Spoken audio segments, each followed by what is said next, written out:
You appeared on several syndicated and cable talk shows like Rolanda. Shouts to Rolanda Watts. Check out my interview with her on Vimeo.com. You've been on BT Tonight with Tavis Smiley and That's right. America's Black Forum. Now, what was it like being on BT Tonight with Tavis? I know he's a part of another BGLO. That show remained nameless. So tell me about that.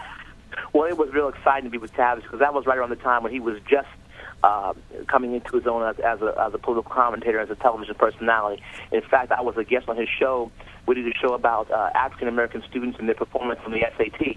So I added my 2 cents as a public school educator, and also as the author of a book entitled "Grounded in the Word." And "Grounded in the Word" was a book I wrote where we took the 500 most commonly found SAT words and cross-referenced them with the King James Version of the Bible. And so I was just talking about my experiences as a teacher, working with kids as an SAT prep trainer, teaching kids vocabulary and writing skills in my English classes, and just talking about all the different strategies that young African Americans and other minorities can employ in order to have success on the SAT. So that was an exciting time to be with Mr. Smiley, and I'm just so proud of all the things he's accomplished since that interview. He's been doing some fantastic things, becoming a media conglomerate unto himself. Yeah, he's become his own brand, because I caught the interview that he did with Prince, and it was a very interesting interview that he did. Oh, yeah, and he's just doing some fantastic things, and I've seen him 2 or 3 times since then, and so I'm just very proud of Brother Tavis, and I hope he continues to shine light on all the issues that affect our community. Do you have Jim Bohannon, Joe Madison, Julian Malveaux, Tony Brown, Armstrong Williams, and the lady responsible for Radio 1, Miss Kathy Hughes? Yes, Kathy Hughes was one of the first people to take an interest in my book, The Raisin in Milk Syndrome, and since then, all of my books, I've been interviewed by the personalities from her particular radio station, WOL, and I just always love to come on the radio and talk to great personalities like Kathy Hughes, like the Black Eagle, Joe Madison, like Tony Brown, because they keep all of us grounded and they help us to remember the struggle of the past, but also keep our eyes on the prize of the future. And so I just love going on shows and talking to them about African American issues because they are heroes of mine. And for those of you that don't know, WOL was the station that launched Petey Green. The great Petey Green. I remember when I was a young kid, we used to watch on Channel 20 in Washington, D.C., Petey Green's Black Washington. And if you were an African American in the DMV, you knew all about that show, Petey Green's Black Washington, one of the great and funny talk shows of local television in D.C. And I'm sure you know about the commercials for Junri's self-defense. Yeah, nobody bothers me. I know you're surprised, like, how do you know so much about D.C. and Maryland and stuff, and I'm in North Carolina? D.C., the spirit of D.C. trends. Everybody that I ever meet, they know something about D.C. because D.C. is bigger than D.C. Everybody knows about D.C. It's like Chicago, Atlanta, all the major cities. Wherever you go, there's either a relative or somebody who's been through the DMV and has nothing but great things to say about it. So I'm so proud to be from that part of the country. Especially also when Georgetown was doing their thing back in the day with Patrick Gillen, John Thompson, Zoe, Dikembe Mutombo. Absolutely. I remember how heartbroken I was when Georgetown lost to Villanova when they shot 80% that night in the field and took the NCAA crown away from my Hoyas. So I remember all those good things. Yeah, but y'all had y'all title back in '84 to avenge, I think it was the '82 loss to Carolina where dude gave the ball to James Worthy after Jordan hit the shot.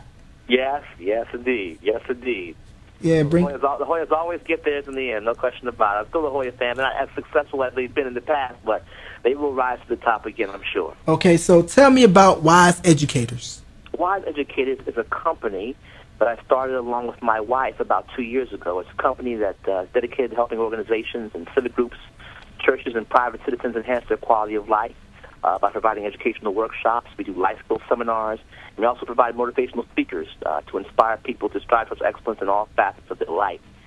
We created it to help people of all educational levels and backgrounds and walks of life gain the information they need to be competitive in a variety of arenas. So we have a lot of different workshops that we do. We have a lot of different events that we attend and put together. And so we're just very happy that God has blessed us with the ability to put a company together that can touch so many lives. Okay, and I want to talk about why Bill Cosby was right. Aristocratic Rantings in Post-Obama America. Now, was that kind of a response book to the book that Michael Eric Dyson had out a couple of years back? It was absolutely a response book to, or a rebuttal, I should say, to Dr. Michael Eric Dyson's book about Bill Cosby and the black middle class. I love Dr. Dyson's oratory. I love his spirit, and I'm a big fan of his writings. But I think the one place where he fell short was his analysis of Bill Cosby's statements and comments. And so I wrote a book about that because I felt just that strongly about it. You know, it's not just Dr. Dyson, but one of the things that really upset me was when Bill Cosby made the comments he made, there were a lot of African Americans who should have known better. I guess for lack of a better term, tried to challenge Dr. Cosby's black credentials. And I put Dr. Cosby's credentials in the area of civil rights and positive black role models up against anybody in the countries. You know, one of the things that I say to people, and this is not a diss to Dr. Dyson, but you know, while Dr. Dyson was teaching at the Georgetowns and the UNCs and the UPenns and the Ivy League schools of the world, Dr. Cosby was actually giving money to the NCA&Ts and the FAMUs and the St. Paul's colleges of the world. So I don't think we can ever challenge Dr. Cosby's dedication to African-American causes. So big ups to St. Paul's College out in Lawrenceville, Virginia. That's actually by near my neck of the woods where I'm from. You know, Lawrenceville, Virginia, Gadsden, North Carolina. It's like hop, skip, and a jump. And with HBCUs, I've read like in an article that they were talking about Savannah State and another school consolidating. So what do you think about the current state of HBCUs? Well, I think we need to preserve our HBCUs, and my hope is it was our HBCUs that have provided so many of our African-American leaders today. What I hope is that not the big stars like the Oprahs and the Bill Cosbys of the world are giving back, but I hope all of these graduates who are out here now in the education field, in the medicine field, in the field of law, engineering, and science, I hope all of them are being dedicated and being diligent about giving back to their colleges, because if we lose these HBCUs, I think we're going to lose a very important chunk of Americana in terms of African-American success in education. I mean, those institutions are rife with not only African-American history, but American history.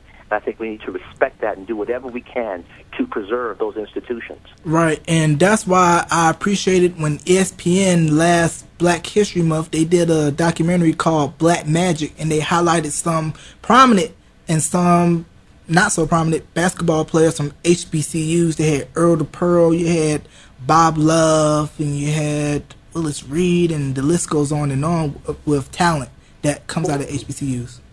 So when we talk about early professional athletes, especially, you know, when the sports were first integrated, you had a lot of colleges that still weren't accepting those black athletes. So a lot of those strong athletes had to come from those HBCUs. So we have to show them the proper respect and make sure that they, hold their rightful place in American history and lore. Now, what advice would you have for the young college graduates that some have graduated, some are getting ready to for the next couple of days, about, you know, what they should do for the future, because since the economy is in such a bad shape? Well, the first thing that you need to do nowadays, it's a little bit different than when I was coming out of college. I would hope that people are coming out of college with degrees they can use right away. In terms of medicine degrees, law degrees, teaching degrees, things you can use right away. But also come out of college with the idea that you don't want to work for somebody forever. You want to create your own business. You want to create your own brand.